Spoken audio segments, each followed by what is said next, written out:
Angkatan Laut Indonesia secara terus-menerus menghadirkan sejumlah kapal perang striking force dan memperlihatkan taji tempurnya di Ambalat. Sejumlah kri dari Armada 2 silih berganti mengawal teritori perairan Kaltara bersinergi dengan pesawat intai dan juga jet tempur TNI AU. Berita ini kalah seru dengan konflik di Laut Cina Selatan atau LCS yang melibatkan Cina dan AS. Bulan Februari di tahun ini, Malaysia memperlihatkan buku putih pertahanannya bagaimanakah strategi pertahanan 10 tahun ke depan. Namun titik perhatian kita adalah adanya tampilan peta baru teritori Malaysia dan memasukkan perairan Ambalat dalam wilayah teritori dan ZEE-nya. Secara geopolitik dan geostrategis, Ambalat adalah wilayah kedaulatan Malaysia menurut buku putihnya. Ketika buku putih itu terbit, sudah banyak kemajuan yang didapat dalam perkuatan militer Indonesia selama 10 tahun terakhir. Dulu, kekuatan alutsista kita tertinggal dari Malaysia dan jiran yang satu ini karena merasa menang dalam sengketa Sipadan dan Ligitan, lalu memperlihatkan keangkuhan militernya. Berkali-kali dengan arogannya melecehkan teritori Indonesia, bahkan ketika mantan presiden berkunjung ke Ambalat, pesawat mereka melintas di atas kapal perang yang dinaiki RI. Kondisi sekarang juga sudah terbalik, militer kita sudah jauh mengungguli Malaysia. Perolehan aset kapal perang baru kita meningkat signifikan, dan juga untuk matra udara dan matra darat kita banyak memperoleh aset-aset berteknologi terkini. Program Minimum Essential Force atau MEF yang digagas dan dimulai sejak tahun 2009 telah menghasilkan postur kekuatan TNI yang jauh lebih baik. Sementara, Malaysia hampir tidak terdengar berita memperoleh alutsista anyar dan berkelas. Pembangunan fregat Maharajalela kelas ruwet dan juga terhenti. Pergantian helikopter jadul Nuri tidak terlaksana, operasional jet tempur Sukhoi tidak maksimal, bahkan ada kabar satu jet tempur Sukhoi yang mengalami keletihan logam karena sering dipakai atraksi demo. Persoalan ketersendatan pembangunan militer Malaysia tidak terlepas dari gaya rezim terdahulu yang disinyalir banyak menyalahgunakan wewenang. Padahal ancaman terhadap teritori Malaysia di depan mata. Klaim Cina terhadap perairan LCS di Sabah banyak mempermalukan kerajaan. Setidaknya ada 89 kali pelanggaran yang dilakukan Cina, namun Malaysia tidak memberikan respon militer alias diam saja. Persoalan Sabah dengan Filipina juga mencuat belakangan ini.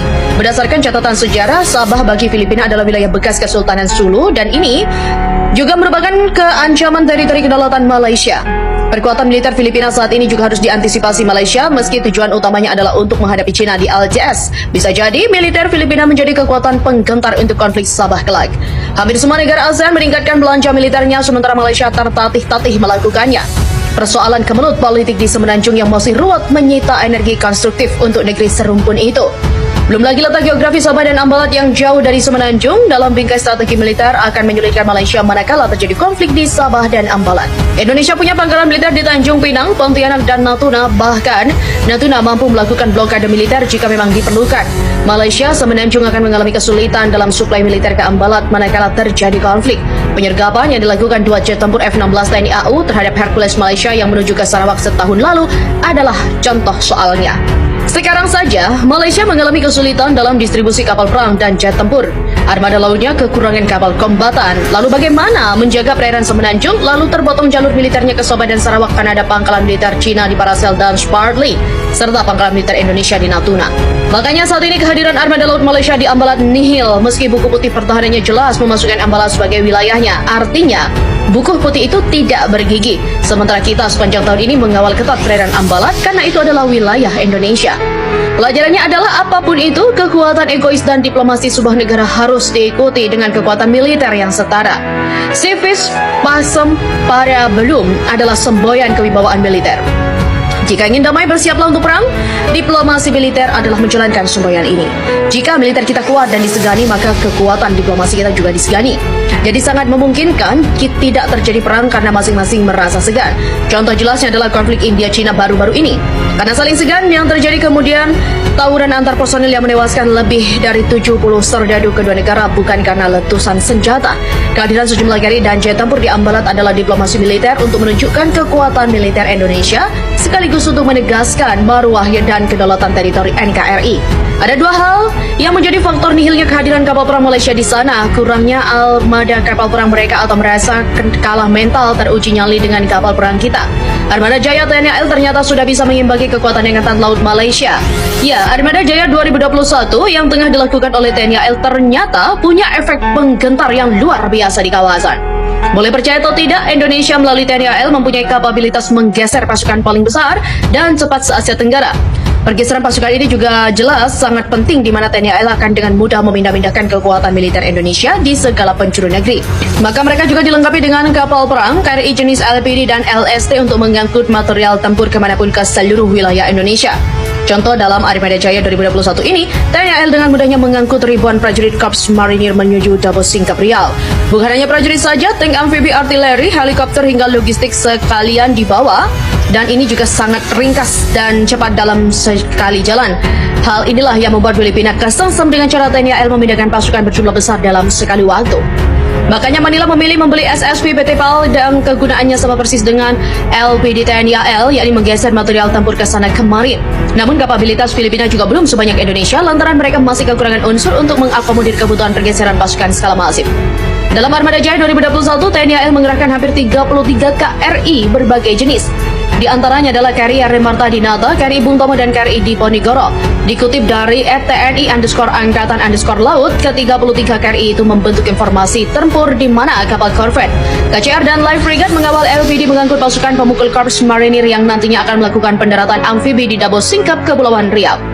Tapi siapa sangka, bila kekuatannya dikerahkan TNI AL di Armada Jaya 2021 ini sudah bisa mengimbangi kekuatan Angkatan Laut Malaysia. Dikutip dari Sea Force, AL Malaysia sendiri setidaknya TLDM memiliki 3 frigat, 2 kapal selam, dan 6 korvet sebagai striking force utama mereka. Kemudian ada 10 OPV dan 18 fast attack craft. Jika total, dengan penghitungan kasar maka cuma ada 39 kapal kombatan AL Malaysia yang aktif. Namun patut diingat bahwa 33 unit KRI yang dikerahkan TNI AL belum di titik maksimal. Masih ada unsur-unsur TNI AL lainnya yang ikut Armada Jaya 2021.